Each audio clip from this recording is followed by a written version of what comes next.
8,01,000 ರೂಪಾಯಿಗೆ ತಂದವ್ರೆ. 8,01,000 ರೂಪಾಯಿ. ಈಗ 20 ರೂಪಾಯಿ ಮೊಟ್ಟೆ ತಂದರೆ ನೀವು 800ವರೆಗೂ ಎತ್ಬೋದು ಆದಾಯ ಅಂತ ಹೇಳ್ತಿದ್ರ?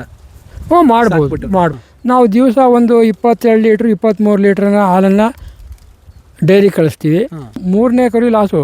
4ನೇ ಕರು ಆಗೋ ಹೊತ್ತಿಗೆ ಅದು ಹಾಲು ಏನಾಯ್ತು ಅಂದರೆ ಹಾಲು ಕರೆದು ವೀಕ್ನೆಸ್ ಆಗಿರ್ತದೆ.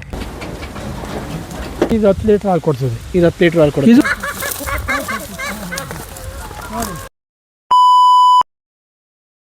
ತಾತ, ಹಸುಗಳ ಬಗ್ಗೆ ಹೇಳ್ತಿದ್ರಾ? ಎಷ್ಟು ಹಸು ಸಾಕೊಂಡಿದ್ದೀರಾ ನೀವು? ಹಸು ಸೀಮೆ ಹಸು 3 ಇದೆ, 4 ಇದ್ದಾವೆ. ಅಲ್ಲಿ ಒಳಗೊಂದು ಪಡ್ಡೆ ಕರು ಇದೆ, ಇವು 3 ಇದ್ದಾವೆ. ನಾಟಿ ಹಸು 2 ನಾಟಿ ಇದೆ, 2 ನಾಟಿ ಹಸು 3 ಇದ್ದಾವೆ. ಮತ್ತು ಓರಿಗಳು 2 ಜೊತೆ ಇದ್ದಾವೆ, 4 ನಾಟಿವು. ಎಮ್ಮೆ 6 ಇದ್ದಾವೆ. ಎಮ್ಮೆ ಒಟ್ಟು 17 ರಾಸು ಇದ್ದಾವೆ. ಒಂದೊಂದು ಏನು ಬೆಲೆ ಬಾಳ್ತವೆ ಇದು ಹಸುಗಳು? ಅಣ್ಣ ಒಂದೊಂದು ನೋಡಿ, ಇದು ನಾವು ಸ್ವಲ್ಪ ಸಾಕಾಣಿಕೆ ಈಗ ಕರು ಹಾಕಿದ್ದಾವೆ. ಇದೊಂದು 80,000 ಬೀಳ್ತದೆ.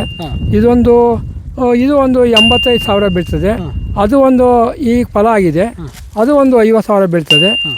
ನಾಟಿ ಹಸು ಕೂಡ ಅವು ಕೂಡ ಒಂದು 50,000. ಒಳ್ಳೆ ತಳಿ ಹಸು ಅವು ಕರ ಇದ್ದಾವೆ, ಅವು 50-55 ಅವು ಒಳ್ಳೆ ಬೆಲೆ ಬಾಳ್ತವೆ.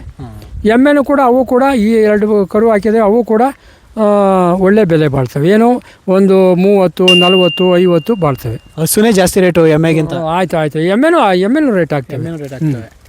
ಸೊ ಇದರಿಂದ ಏನೇನು ಮಾಡ್ಬೋದು ಹಸು ಎಮ್ಮೆಯಿಂದ? ಅಣ್ಣ, ಸಗಣಿಗೆ ನಮ್ಗೆ ಅನುಕೂಲ, ಗೊಬ್ಬರ ಆಗುತ್ತೆ. ಈ ಹಸುಗಳನ್ನ ಯಾವ ಸೀಮೆ ಹಸುಗಳಲ್ಲಿ ನಾವು ದಿವಸ ಒಂದು 22 ಲೀಟ್ರ್ 23 ಲೀಟ್ರನ್ನ ಹಾಲನ್ನು ಡೈರಿ ಕಳಿಸ್ತೀವಿ. ಇದರಿಂದ ಹಣ ಬರ್ತದೆ. ಮತ್ತು ನಾಟಿ ಹಸುವಿನಲ್ಲಿ ನಾವು 2 ಹಸು ನಾಟಿ ಹಸು ಹಾಲು ಕೊಡ್ತೇವೆ. ನಾವು ಬೆಳಗ್ಗೆ ಸಂಜೆ ನಾವು ಕಾಫಿ ಟೀ ಕುಡಿಯೋಲ್ಲ. ನಾವು ಹಸುವಿನ ಹಾಲನ್ನೇ, ನಾಟಿ ಹಸುವಿನ ಹಾಲನ್ನೇ ನಾವು ಸೇವನೆ ಮಾಡ್ತೀವಿ. ಮತ್ತು ಅದನ್ನು ಮಜ್ಜಿಗೆ ಮಾಡ್ಕೊತೀವಿ, ಮೊಸರು ಮಾಡ್ಕೊತೀವಿ ಊಟಕ್ಕೆ. ಅದು ಮಾಡಿ ಎಮ್ಮೆ ಹಾಲನ್ನು ಕೂಡ ನಾವು ಡೈರಿ ಕಳಿಸ್ತೀವಿ. ಎಮ್ಮೆ ಹಾಲು ತಗೊಳ್ತಾರೆ? ಎಮ್ಮೆ ಹಾಲನ್ನು ತಗೊಳ್ತಾರೆ. ಎಮ್ಮೆ ಹಾಲು ಏನು ರೇಟು?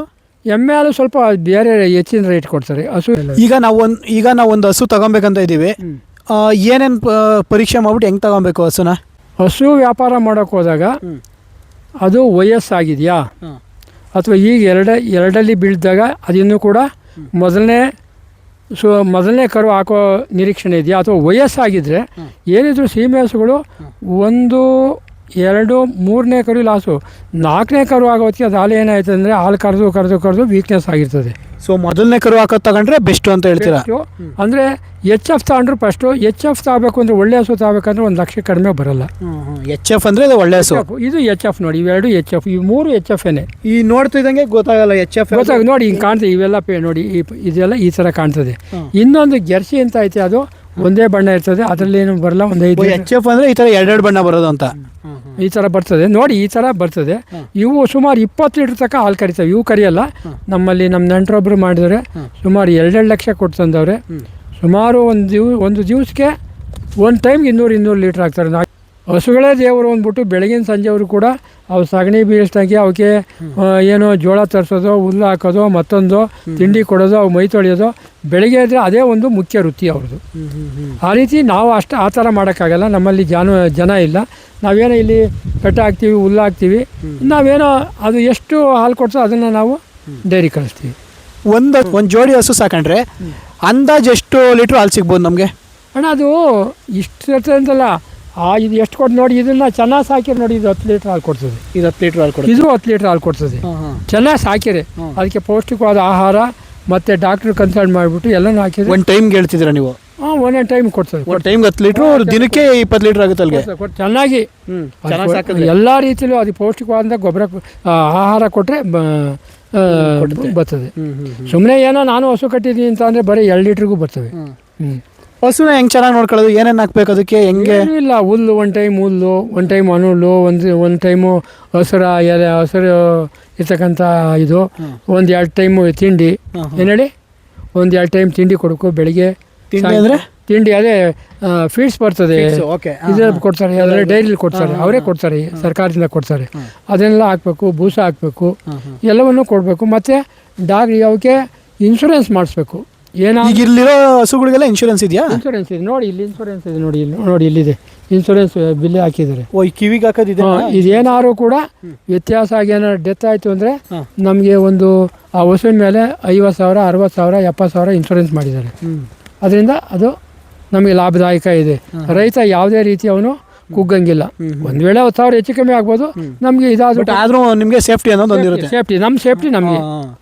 ಈಗ ಬೆಳಗ್ಗೆ ಎದ್ದೋಳ್ತೀರಾ, ಫಸ್ಟು ಇದಕ್ಕೆ ಏನು ಕೊಡಬೇಕು? ಒಮ್ಮೆ ಮೈಗೆ ಕೆತ್ತಲಿ ತೊಳೆದು, ಇಲ್ಲ ಕೆಲವರು ಮೊದಲೇ ತೊಳೆದಿರ್ತಾರೆ, ಕೆಲವರು ಆಮೇಲೆ ತೊಳಿತಾರೆ. ದಿನ ಮೈ ತೊಳಿತೀರಾ? ಅದಕ್ಕೆ ದಿನ ಮೈ ತೊಳೆ ಚೊಕ್ಕಟವಾಗಿರಬೇಕು. ಅದು ಅದಕ್ಕೆ ಏನು ಹಚ್ದಂಗೆ ಚೊಕ್ಕಟವಾಗಿದ್ರೆ ಅದು ಎಷ್ಟು ಚೆನ್ನಾಗಿ ಕಾಪಾಡ್ತೀವೋ ಅಷ್ಟೇ ಪೌಷ್ಟಿಕವಾದಂಥ ಹಾಲು ಕೊಡ್ತದೆ. ಎಷ್ಟೊಂದು ಜನ ಈಗ ಎಲ್ಲೇ ನಮ್ಮನೆ ಹತ್ರನೇ ಆಗಿರ್ಬೋದು, ಬೇರೆ ಕಡೆ ಹಳ್ಳಿಗಳಾಗಿರ್ಬೋದು, ನಾಟಿ ಹಸುನ ಎಲ್ಲ ಕಮ್ಮಿ ಮಾಡ್ತಿದ್ದಾರೆ. ಯಾಕೆ ಅಂತ? ಇಲ್ಲ, ನಾಟಿ ಹಸುವಿನಲ್ಲಿರ್ತಕ್ಕಂಥ ಒಂದು ಆದಾಯ ಯಾವ ನಮಗೆ ನಾಟಿ ಹಸುಗಳೇ ದೇವರು. ಯಾಕಪ್ಪ ನಾಟಿ ಹಸು ಅಂದರೆ, ಇವತ್ತು ನಾಟಿ ಹಸುವಿನ ಗಂಜಲವನ್ನು ಸ್ವಲ್ಪ ನಾವು ಸೇವನೆ ಮಾಡಿದರೆ ಅದಕ್ಕೆ ರೋಗ ನಿರೋಧಕ ಶಕ್ತಿ ಇದೆ. ಕೆಲವು ರೋಗ ನಿರೋಧಕ ಶಕ್ತಿ ಇದೆ. ಇದನ್ನು ಡಾಕ್ಟ್ರುಗಳು ಹೇಳಿದ್ದಾರೆ, ಕೆಲವು ತಜ್ಞರು ಹೇಳಿದ್ದಾರೆ. ಒಂದು ಈಗ ನಮ್ಮಲ್ಲಿ ಯಾರು ಬೆಂಗಳೂರಲ್ಲಿ ನಮ್ಮ ಮಂಗಿ ಬಿತ್ತ ಅವ್ರೇನು ಬರ್ತಾರೆ ಗೊತ್ತಾ, ಬಂದಾಗ ಹಿಂಗೆ ಗಂಜು ಬೀಳುವಾಗ ಹಿಂಗೆ ಹಾತ್ಕೊಂಡು ಹಿಂಗೆ ಕುಡಿದು ಬಿಡ್ತಾರೆ. ಅವ್ರಿಗೇನು ಅದರಲ್ಲೇ ಆ ಒಂದು ಶಕ್ತಿ ಇರ್ತದೆ, ಗೊತ್ತಾಯ್ತಾ. ಮತ್ತು ಅದರ ಸಗಣಿ ಏನು ಪೂಜೆಗೆ ನಾಟಿ ಹಸುವಿನ ಇದನ್ನು ಇದು ನಾವು ಅಣತೆ ಇರ್ತೀವಲ್ಲ, ಅದಕ್ಕೆ ಪೂಜೆಗೆ ಇಡೋಕ್ಕೆ ಅದನ್ನು ಬಳಸ್ತಾರೆ. ಆ ಗಂಜನ್ನು ಬಳಸ್ತಾರೆ. ಹೊಸಮನೆಗೆ ಆ ಕರು ಹಸುವನ್ನು ಪೂಜೆಗೆ ಹೊಡ್ಕೊಂಡು ಹೋಗ್ತಾರೆ, ಗೊತ್ತಾಯ್ತಾ. ಮತ್ತು ಉಳುಮೆ ಮಾಡೋಕ್ಕೂ ಆಗ್ತವೆ, ವ್ಯವಸಾಯ ಮಾಡೋಕ್ಕೂ ಆಗ್ತವೆ. ಏನಾದರೂ ಒಂದು ಕರು ಹಾಕಿದರೆ ಕನಿಷ್ಠ ಪಕ್ಷ ಚೆನ್ನಾಗಿ ಸಾಕಿದ್ರೆ 50,000 ರೂಪಾಯಿ ದುಡ್ಡು ಬರ್ತದೆ. ಈಗ ನಮ್ಮ 2 ಕರು ಅವೆ, ಕನಿಷ್ಠ ಪಕ್ಷ ಅಂದರೆ 50,000 ರೂಪಾಯಿಗೆ ಮಾರ್ತೀವಿ. ನಾಟಿ ಹಸು ಕರ ಇಲ್ಲಿ ತೋರಿಸ್ತೀನಿ. ಜೊತೆ ಇನ್ನೂ ಅಲ್ಲಾಗಿಲ್ಲ, ಅಲ್ಲಾಗಿಲ್ಲ ಅಂದರೆ ಚಿಕ್ಕ ಮರಿ ಅಂತ ಇಷ್ಟಿದಾವೆ. ಸುಮಾರು 1.5 ವರ್ಷದ ಕರುಗಳು 8,01,000 ರೂಪಾಯಿಗೆ ತಂದವ್ರೆ. 8,01,000 ರೂಪಾಯಿ. ಏನಾದರೂ ವಿಶೇಷತೆ? 8 ಲಕ್ಷ ಕೊಡೋ ಅಂತ ವಿಶೇಷತೆ ಏನಿಲ್ಲ. ಅವು ಎಲ್ಲೋದ್ರೂ ಕೂಡ ಪ್ರೈಸ್ಗೆ ಹೋಗ್ತವೆ. ಅವಕ್ಕೆ ಏನು ಓರಿ ಸಾಕೋದು ಅಂದರೆ ಒಂದು ಒಳ್ಳೆ ಸ್ಫೂರ್ತಿ. ನಾವು ದನ ಸಾಕೋದು ನಿಜವಾಗ ಕೂಡ ನಮಗೆ ಒಂದು ಪುಣ್ಯದ ಫಲ ಅಂತ ನಾವು ಭಾವಿಸ್ಬೇಕು. ಏನು ಪುಣ್ಯದ ಫಲ. ಈಗ ಹಿಂದಿನ ಕಾಲದಲ್ಲಿ ನಾವೆಲ್ಲ ಈಗ ಟ್ಯಾಕ್ಟ್ರು ಗೀಕ್ಟ್ರು ಅವು ಇವು ಬಂದವೆ. ಹಿಂದೆ ನಮಗೆ ಅನ್ನ ಕೊಡ್ತಿದ್ದವೆ ನಾಟಿ ಹಸುಗಳು. ಅವನ್ನ ಉಳುಮೆಗೆ ಉಪಯೋಗಿಸ್ಕೊಳ್ಳವು. ಇವತ್ತು ನಾವು ಕೆಲವೆಲ್ಲ ಕುಂಟೆ ಗಿಂಟೆ ಹೊಡಿತೀವಿ, ನಾವು ಹೊಡಿತೀವಿ ಮಾಡಿಕೊಂಡು. ಈಗ ಅವು ಈ ಕಡೆ ನಾವು ವ್ಯವಸಾಯನೂ ಮಾಡ್ಬೋದು, ಈ ಕಡೆ ಕರುಗಳನ್ನು ಕೂಡ ಅವರಿಂದ ಪಡಿಬೋದು, ಮತ್ತು ನಾವು ಹಾಲು ಕುಡಿಬೋದು. ಅದರಿಂದ ಸಗಣಿನೂ ಕೂಡ ಗೊಬ್ಬರ ಆಗ್ತದೆ. ಎಲ್ಲ ರೀತಿಯಲ್ಲೂ ಕೂಡ ಅನುಕೂಲ ಇರ್ತದೆ.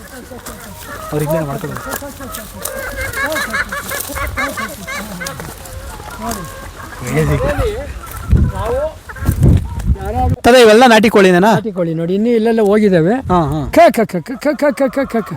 ನೋಡಿ ಇಲ್ಲೆಲ್ಲ ಇದ್ದಾವೆ. ಅಡಿ ಒಂಚೂರು ಹಾಕ್ಬಿಟ್ರೆ ಎಲ್ಲ ಬಂದ್ಬಿಡ್ತಾವೆ. ಇಲ್ಲಿ ಎಷ್ಟು ಸಾಕಿದ್ದೀರಾ ನಾಟಿ ಕೋಳಿನ? ಅಣ್ಣ ನಾವು ಜಾಸ್ತಿ ಸಾಕಿದ್ದು, ನಮ್ಮಲ್ಲಿ ಆಳುಗಳು ಇಲ್ಲದೆ ಇರತಕ್ಕಂಥ ಸುಮಾರು ಒಂದು 300-400 ಸಾಕಿದ್ದು. ಏನಾಯ್ತು, ಆಳುಗಳು ಇಲ್ಲದೆ ಇರೋದ್ರಿಂದ ಕೆಲವೆಲ್ಲ ನಾಯಿ, ಕೀರ, ಕೆಲವು ಕಾಡು ಪ್ರಾಣಿಗಳು ಎಷ್ಟು ಹೊತ್ಕೊಂಡು ಇನ್ನೂ ಸ್ವಲ್ಪ ಇದ್ದಾವೆ. ಹಾಗಾಗಿ ನಂಟರು ಬಂದಾಗ ನಾವು ಇವೆಲ್ಲವನ್ನು ಕೂಡ ನಮಗೆ ಬೇಕಾದಾಗ ಉಪಯೋಗಿಸ್ಕೊತೀವಿ. ಕೆಲವು ಮಾರಿದು 800, 700, 800 ಹೋಯ್ತವೆ. ಎಲ್ಲ ಪ್ಯೂರ್ ನಾಟಿ ಕೋಳಿ ನೋಡಿ. ಸೊ ಇದನ್ನ ಸಾಕೋದು ಹೇಗೆ? ಇದನ್ನೆಲ್ಲ ಮರಿ ಮಾಡಿಸ್ಬೋದು. ಅದನ್ನು ಸ್ವಲ್ಪ ಯಾರಾದರೂ ಕೂಡ ವಿಚಾರವಂತರು ವಿಚಾರ ತಿಳ್ಕೊಂಡು ಮರಿ ಮೊಟ್ಟೆ ಇಟ್ಬಿಟ್ಟು ಕೋಳಿಯನ್ನು ಕುಂಡಿಸಿದ್ರೆ ಅದೇ ಮರಿ ಮಾಡುತ್ತೆ. ಇಲ್ಲ ಇದರಿಂದ ಹೆಬ್ಬಾಳದಿಂದಲೂ ಕೂಡ ತರ್ಬೋದು. JKVKದಲ್ಲಿ ನಾವು ಯಾವ ರೀತಿ ಮಾಡ್ತೀವೋ ಆ ರೀತಿ ಸ್ವಲ್ಪ ಸಣ್ಣ ಮರಿಲಿ ಚೆನ್ನಾಗಿ ಕಾಪಾಡ್ಕೋಬೇಕು. ಇದಕ್ಕೇನು ಪಾಲನೆ ಪೋಷಣೆ ಹೇಗಿತ್ತರ? ಇದಕ್ಕೆ ಏನಿಲ್ಲ, ನಾವೇನಿಲ್ಲ, ಬೆಳಿಗ್ಗೆ ಬಿಟ್ಬಿಡ್ತೀವಿ, ಒಂಚೂರು ರಾಗಿನೋ ಭತ್ತನೋ ಎಸ್ಬಿಡ್ತೀವಿ, ಅಚ್ಚುಕಟ್ಟಾಗಿ ಈ ಫೀಲ್ಡಲ್ಲೆಲ್ಲ ಮೇಯ್ತವೆ, ಅಷ್ಟೇ ನಮ್ಮದು. ಇವೇನು ಓಡೋಗೋದು ಆ ಥರ ಏನು ಮಾಡಲ್ಲ? ಇಲ್ಲ, ಎಲ್ಲೂ ಹೋಗಲ್ಲ. ಇವೇ ನೋಡಿ ಕಾರದ್ದು ಓಡ್ ಬರ್ತಾವೆ ನೋಡಿ. ಮೊಟ್ಟೆ ಇರ್ತವೆ ಇವೆಲ್ಲ. ಮೊಟ್ಟೆ ಏನು ರೇಟ್ ಇದು? ಮೊಟ್ಟೆ ಏನು 6 ರೂಪಾಯಿ 7 ರೂಪಾಯಿ ಸೇಮ್ ಮಾಮೂಲಿ ಮೊಟ್ಟೆ ರೇಟ್. ನಮ್ಮ ಬೆಂಗಳೂರಲ್ಲೆಲ್ಲ 15 ರೂಪಾಯಿ ತಗೊಂತಾರೆ ಒಂದು ಮೊಟ್ಟೆಗೆ. ಹಂಗೆ ಆಯ್ತವೆ. ಅಲ್ಲ, ಅಲ್ಲಿ ಜಾಸ್ತಿ ಆಗ್ಬೋದು. ಇಲ್ಲೂ 6-7 ರೂಪಾಯಿಗೆ ಮಾಡ್ತಾವ್ರಿ ಇಲ್ಲಿ. ಇಲ್ಲ, ಹಿಂಗೆ ಐತವೆ. ಇದು ಅಕ್ಕಿ ಮಿಲ್ ಮಾಡಿಸ್ತೀವಲ್ಲ, ಅದು ಒಟ್ಟು ಹಾಕಿದ್ದೀವಿ. ಒಟ್ಟಾಗಿದೆ ಅಲ್ಲಿ ಹೋಗಿ ಅವೇ ಇಡ್ತವೆ. ಹೌದಾ? ಕೋಳಿ ಸಾಕಿ ಎಷ್ಟು ಆದಾಯ ಇರ್ಬೋದು? ಅಣ್ಣ ಆದಾಯ ಎಲ್ಲ ಅವರವರು ಸಾಕುವಂಥ ಶಕ್ತಿ ಮೇಲೆ ಹೋಗ್ತದೆ. ಈಗ ನಾವೇನು ಇದು ಮಾಡಬೇಕು ಅಲ್ಲ, ನಮ್ಮ ಸ್ವಂತ ಬಳಕೆಗೆ ಮಾತ್ರ ಸಾಕೊಂಡಿದ್ದೀವಿ ಅಷ್ಟೇ. ನೀವು ಇದರಿಂದ ಏನು ಆದಾಯ ಏನು ನಾವು ಇದು ಮಾಡಿಲ್ಲ. ಏನೋ ಸ್ವಲ್ಪ ಮಾಡಿದೆ, ಆದರೂ ಕೂಡ ಅಂದರೆ ಸ್ವಲ್ಪ ಒಂದು ಆಳೋದಕ್ಕೆ ನಮ್ಮಲ್ಲಿ ಆಳಿಲ್ಲದೆ ಇರೋದ್ರಿಂದ ಪ್ರತ್ಯೇಕವಾಗಿ ನಾವು ಮಾಡೋಕ್ಕಾಗಲಿಲ್ಲ. ಏನೋ ಸ್ವಲ್ಪ ಇವು ಮಾಡ್ಕೊಂಡಿದ್ದೀವಿ ಅಷ್ಟೇ.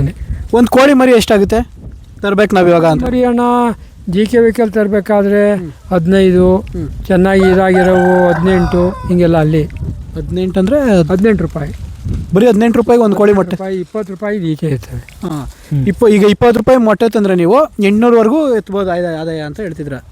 ಹ್ಞೂ, ಮಾಡ್ಬೋದು. ಎಷ್ಟು ವರ್ಷ ಸಾಕ್ಬೇಕು ಇದನ್ನ? ಏನಿಲ್ಲ, ಒಂದು 4-5 ತಿಂಗಳು 5 ತಿಂಗಳು ಸಾಕಿಬಿಟ್ಟು ಚೆನ್ನಾಗಿ ಸಾಕಿರ್ಬೋದು. 20 ರೂಪಾಯಿಗೆ ತಂದು 5 ತಿಂಗಳು ಸಾಕಿದ್ರೆ ನಿಮಗೆ 800 ರೂಪಾಯಿ ಎತ್ಬೋದು. ನೋಡಿ 5-6 ತಿಂಗಳು ಮರಿ. ಹಾಂ, 5-6 ತಿಂಗಳು ಮರಿ ನೋಡಿ. ಮೊಟ್ಟೆ ಯಾವಾಗಿಂದ ಇಡಕ್ಕೆ ಸ್ಟಾರ್ಟ್ ಮಾಡುತ್ತಿದ್ದು? ಇವಾಗ ಅವು ಅದೇ ಒಂದು 5 ತಿಂಗಳು ಹೋಗ್ಬೇಕು. 5 ತಿಂಗಳು ಹೋದ್ಮೇಲೆ ಮೊಟ್ಟೆ ಇಡಕ್ಕೆ ಸ್ಟಾರ್ಟ್ ಮಾಡ್ತಾರೆ. ಅವು ತಂದಿದ್ದೀವಿ ಅಂದ್ರಾಗಲ್ಲ, ಅದಕ್ಕೆ ಪೌಷ್ಟಿಕವಾದ ಆಹಾರ ಹಾಕಿ ಯಾವ ಇಂಜೆಕ್ಷನ್ ಮಾಡಿಸ್ಬೇಕು ಮರಿಲಿ. ಈ ಥರ ಆದರೆ ನಾವೇ ಸಾಕಿದ ಕೋಳಿ ಆದರೆ ನಾವೇನು ಮಾಡಲ್ಲ, ಹಂಗೆ ಅವು ಮರಿ ಬೆಳ್ಕತ್ತೆ. ಕೊಟ್ಟಿಗೆ ಮನೆ, ಒಂದು ಕೊಟ್ಟಿಗೆ ಮನೆ. ಈಗ ಅಲ್ಲೊಂದು ಕೊಟ್ಟಿಗೆ ಮನೆ ಕಟ್ಸಿದ್ದೀನಿ. 2 ಕೊಟ್ಟಿಗೆ ಮನೆ. ಸ್ವಲ್ಪ ಕಿಸ್ಕಿಂದ ಆಯಿತು, ಅದರಿಂದ ಇಷ್ಟೊಂದು 18-20 ಜಾನುವಾರನ್ನ ಮಾಡೋಕ್ಕಾಗಲ್ಲ ಅಂದ್ಬಿಟ್ಟು ಈಗ ರೀಸೆಂಟು ಅಲ್ಲಿ ಕಟ್ಸಿದ್ದೀನಿ. ಕುರಿಗೆ ಎಲ್ಲಕ್ಕೂ ಮಾಡಿಸಿದ್ದೀನಿ. ಈಗ ಇದರಲ್ಲಿ 2 ಕರುಗಳು ನಮ್ಮ ಮನೇಲಿ ಹುಡ್ತವು. ಇದು ಸೇರಿ 3 ಕರು ಮಲ್ಲಿ ಹುಡ್ತವು. ಇನ್ನು 2 ಕರುನ ತಂದು ಜೊತೆಗೆ ಹಾಕಿದ್ದೀನಿ. ಈ ಯಡಿಯೂರು ಜಾತ್ರೆ ಸಾಕಿ ಕನಿಷ್ಠ ಪಕ್ಷ 1 ಲಕ್ಷದ ಮಟ್ಟಿಗೆ ಮಾರ್ತೀನಿ. ಇವು 80,000 85,000ಕ್ಕೆ ಇವನು ಮಾರ್ತೀನಿ. ಯಡಿಯೂರು ಜಾತ್ರೆಯಲ್ಲಿ ಮಾಡ್ತೀರಾ ನೀವು? ಇನ್ನು 2 ತಿಂಗಳು, ಇನ್ನು 1.5 ತಿಂಗಳಲ್ಲಿ ಮಾರ್ತೀನಿ. ಏನು ಹೋಗ್ಬೋದು? ನೀವೇನು ಅಂದಾಜು ಮಾಡ್ತಿದ್ದೀರಾ? ನಾನು ಏನು ಅಂದಾಜು ಮಾಡಿದ್ರೂ ಅದೇ ರೇಟಿಗೆ ಮಾರ್ತೀನಿ. ಅದೇ ಮಾಡ್ತೀರಾ? ಅದೇ ಮಾರ್ತೀನಿ. ಅಥವಾ 500 ಹೆಚ್ಚಾಗ್ಬೋದು, 500 ಕಡಿಮೆ ಆಗ್ಬೋದು.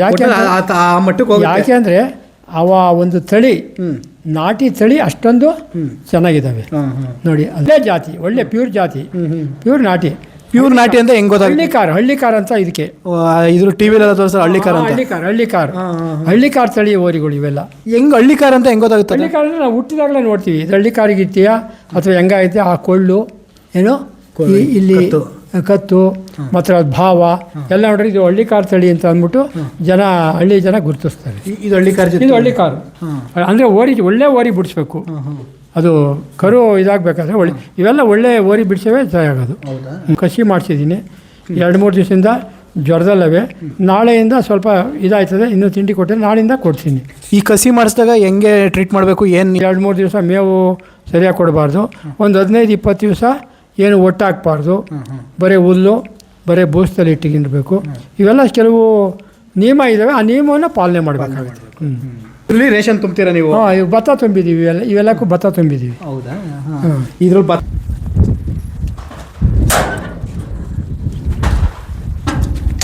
ಸೂಪರ್ ಆಗೈತೆ ನೋಡಿ ಫ್ರೆಂಡ್ಸ್. ಅಂತ ಒಳ್ಳೆ ಕೊಟ್ಟಿಗೆ ಮನೆ ಇದು ಮಾಡಿದ್ದಾರೆ, ಪ್ರಿಪೇರ್ ಮಾಡಿದ್ದಾರೆ. ತಾತ ಇದೆಲ್ಲ ಮಾಡಿಸೋಕ್ಕೆ ಎಷ್ಟು ಖರ್ಚಾಯ್ತು ನಿಮಗೆ? ಇದೆಲ್ಲ ಸರ್ ಈಗ ಸ್ವಲ್ಪ ಹೆಚ್ಚಿಗೆ 9.5 ಲಕ್ಷ ಖರ್ಚಾಗಿದೆ. ಫುಲ್ ಇದೊಂದು ಮಾಡ್ಸೋಕ್ಕೆ 9.5 ಇದೊಂದು ಮಾಡಿಸೋದಕ್ಕೆ 9.5 ಲಕ್ಷ ಖರ್ಚಾಯಿತು. ಇದೆಲ್ಲ ಬರ್ತಿ ಹೊಡಿಸಿ ಇವೆಲ್ಲ ತಂದು ಇವೆಲ್ಲ ತಾಳಕ್ಕೆ 9.5 ಲಕ್ಷ ಖರ್ಚಾಗಿದೆ. ಇನ್ನೂ ಒಂದು 50,000 ಖರ್ಚಿದೆ. ಯಾಕೆಂದರೆ ಇವೆಲ್ಲ ಗೋದ್ಲಿಕ್ಕೆ ಮಾಡಿ ದನಗಳು, ಕುರಿಗಳಿಗೆ ಇಷ್ಟು ಹತ್ರದ ಮೇಲೆ ಇಲ್ಲಿಂದ ಮೇಲ್ಕ್ಕೆ ಹೋಗಿ ಮಾಡಿ ಸ್ವಲ್ಪ ಕುರಿನೂ ಇಲ್ಲೇ ಮೇಲ್ಗಡೆ ಕುರಿ, ಕೆಳಗಡೆ ಹಸು ಸಾಕ. ಕೆಳಗೆ ಹೇಳ್ಬೇಕಾದ್ರೆ ಒಂದು 100 ಕೋಳಿ ಸಾಕೋಬೋದು. ಆ ಗೊಬ್ಬರ ಎಲ್ಲ ಬಿದ್ದಾಗ ಅವು ತಿನ್ಕೋತವೆ, ಮಾಡ್ಕೋಬೋದು ಅಂತ ಸ್ವಲ್ಪ ಮಾಡ್ತೀವಿ. ಈಗ ಸದ್ಯಕ್ಕೆ ಈಗ ಒಂದೊಂದಾಗಿ ಅಂತ ಮಾಡ್ತೀವಿ ಅಷ್ಟೇ. ಸೊ ಇದರಲ್ಲಿ ಅವರು ಮೇಲ್ಗಡೆ ಒಂದು ರೂಫ್ ಥರ ಮಾಡಿಬಿಟ್ಟು ಅದರಲ್ಲಿ ಕುರಿಗಳನ್ನ ಸಾಕಂತಾರೆ, ಕೆಳಗಡೆ ಕೋಳಿಗಳು ಹಾಗೂ ಹಸುಗಳನ್ನ ಸಾಕೊಳ್ಳೋಕ್ಕೆ ಪ್ಲೇಸ್ ಮಾಡ್ಕೊಂಡಿದ್ದಾರೆ. ಇಲ್ಲೆಲ್ಲ ಏಕೆ ಎಷ್ಟು ಬೇಕಾದ್ರೂ ಮಾಡಿ. ಎಷ್ಟು ಸಾಕ್ಬೋದು ತಾತ ಇದರಲ್ಲಿ? ಒಂದು ಎಷ್ಟು ಹಸು ಕಟ್ಬೋದು ಇದರಲ್ಲಿ? ಅಣ್ಣ ಇದಲ್ಲ ಒಂದು 15-20 ರಾಸುಗಳನ್ನ ಈ ಕಡೆ ಕಟ್ಬೋದು. 20 ಹಸು ಕಟ್ಬೋದು. 20 ಹಸು ಕಟ್ಬೋದು. ಇಲ್ಲಿ ಒಂದು 200 ಕುರಿ ನೋಡಿ, ಯಾರಕ್ಕೆ ಮಾಡ್ಕೊಂಡು ಈ ಥರ ಇದು ಮಾಡಿದರೆ 200 ಕುರಿ ತಿಳ್ಸ್ಬೋದು. ಆ ಕಡೆಗೆ ಆ ಕಡೆ ಇಷ್ಟು ಹತ್ರಕ್ಕೆ ಇದು ಮಾಡಿಬಿಟ್ಟು ಇಲ್ಲಿ ಅಕಸ್ಮಾತ್ ಹುಲ್ಲು, ಜೋಳ ಮತ್ತೊಂದು ಹಾಕ್ಬೋದು. ಇಲ್ಲೊಂದು ರೂಮ್ ಮಾಡಿ ರೇಷನನ್ನು ತುಂಬ್ಕೊಳ್ಳೋಕೆ ಒಂದು ಸ್ಟೋರೇಜ್ ಮಾಡಬೇಕು ಅಂತ ನಾವು ಪ್ಲ್ಯಾನ್ ಮಾಡ್ಕೊಂಡಿದ್ದೀವಿ ಇದರೊಳಗೆ. ತಾತ ಇದು ಈಗೇನು ಇದು ಕಾಣಿಸ್ತಿದೆ, ಇದನ್ನ ಏನಕ್ಕೆ ಮಾಡಿದ್ದೀರಾ ನೀವು? ಅದು ಹತ್ರಕ್ಕೆ ಹೋಗಬೇಡಿ. ಒಂದು ಚಿರತೆ ಬರುತ್ತೆ ಇಲ್ಲಾಸಿ, ನಾಯನ್ನು ಕಟ್ತೀವಿ, ಬಾಗಿಲು ಹಾಕ್ಬಿಡ್ತೀವಿ. ಅದೇನು ಮಾಡ್ತದೆ ಅಂದರೆ ಚಿರತೆ ಎಲ್ಲರೂ ರಾತ್ರಿ ಹೊತ್ತು ಬರ್ತದೆ, ಏನು ನಾಯಿ ಆಗ್ಬೋದು, ಕುರಿ ಆಗ್ಬೋದು, ಅದಕ್ಕೆ ಆಹಾರ ಸೇವನೆ ಬರ್ತದೆ. ಅಲ್ಲಿಂದ ಬಂದು ಏನು ಮಾಡ್ತಾರೆ, ಈ ಮೆಟ್ಲ ನೋಡಿ ಇದೆಲ್ಲ, ಇದನ್ನ ಯಾವ ಮೆಟ್ಸೋದು ನೋಡಿ, ಈ ವೈರ್ ಕೊಟ್ಟವ್ರಲ್ಲ ದಡಾರ ಅದು ಕ್ಲೋಸ್ ಆಗುತ್ತೆ, ಅದು ಆಚೆ ಹೋಗೋಕ್ಕಾಗಲ್ಲ. ಆ ರೀತಿ ಫಾರೆಸ್ಟ್ನವರು ಇದನ್ನು ಮೊನ್ನೆ ತಾನೇ ಇಡಿಸಿದ್ದೀನಿ. ಏನು ಚಿರತೆ ಬೆಳೆದಕ್ಕೆ ಬೋನ್ ಇಡ್ಸಿದ್ವಿ. ಇದಕ್ಕೆ ಏನಾದ್ರು ದುಡ್ಡು ಗಿಡ್ಡು ಏನಾದ್ರು ಕೊಟ್ಟಿಲ್ಲ? ಇಲ್ಲ, ಸರ್ಕಾರ ಫ್ರೀ ಆಗಿರುತ್ತೆ, ಸರ್ಕಾರ ಫ್ರೀ. ಹಾಂ ತಾತ, ಈ ಕುರಿಗಳ ಬಗ್ಗೆ ಕುರಿಗಳೇನಿಲ್ಲ ಹಿಂದೆ ನಮ್ಮ ತಾತಿರ ಕಾಲದಿಂದಲೂ ಕೂಡ ನಮಗೆ ಕುರಿ ಸಾಕಾಣಿಕೆ ನಮ್ಮ ತಾತ ನಮ್ಮ ತಂದೆ ಎಲ್ಲ ಸಾಕೊಂಡು ಹೋಗ್ತಿದ್ರು. ನಾವಿದ್ಮೇಲೆ ಹಂಗೋ ಹಿಂಗೋ ಒಂದು 20-30 ಹೆಂಗೋ ಮಾಡಿಕೊಂಡು ಹಬ್ಬ ಹರಿದಿನಗಳಿಗೆಲ್ಲ ನಮಗೆ ಅವಶ್ಯಕತೆ ಬಂದಾಗ 4-5 ಕುಯ್ಕೊಂಡು ಎಲ್ಲ ಇವು ನಮ್ಗೆ ಅವಶ್ಯಕತೆ ಇತ್ತು. ಗೊಬ್ಬರದ ಉದ್ದೇಶ ಮುಖ್ಯ. ಇದು ಗೊಬ್ಬರದ ಉದ್ದೇಶಕ್ಕೆ ಗೊಬ್ಬರದ ಉದ್ದೇಶ ಮತ್ತು ಹಬ್ಬ ಹರಿದಿನ ಮಾಡಬೇಕಾದ್ರೆ ಹೋಗಿ ಕೊಂಡ್ಕೊಂಬರೋಕ್ಕಾಗಲ್ಲ ಅಂತ ನಾವು ಈ ಕುರಿಗಳನ್ನು ಸಾಕಿದ್ವಿ. ಇದರಿಂದ ಹಿಂದಿನ ಕಾಲದಲ್ಲಿ ಸುಮಾರು 20 ವರ್ಷದ ಹಿಂದೆ ಇದರ ಕೂದಲಿಂದ ಉಣ್ಣೆ ಈ ಕೂದಲನ್ನು ಕತ್ತರಿಸಿ ಕಂಬಳಿ ತಯಾರು ಮಾಡೋರು. ಇವಾಗ ಮಾಡಲ್ವಾ ಅದೆಲ್ಲ? ಇವಾಗ ಮಾಡ್ತಾರೆ, ಅಷ್ಟು ಜನ ಮಾಡ್ತಾ ಇಲ್ಲ.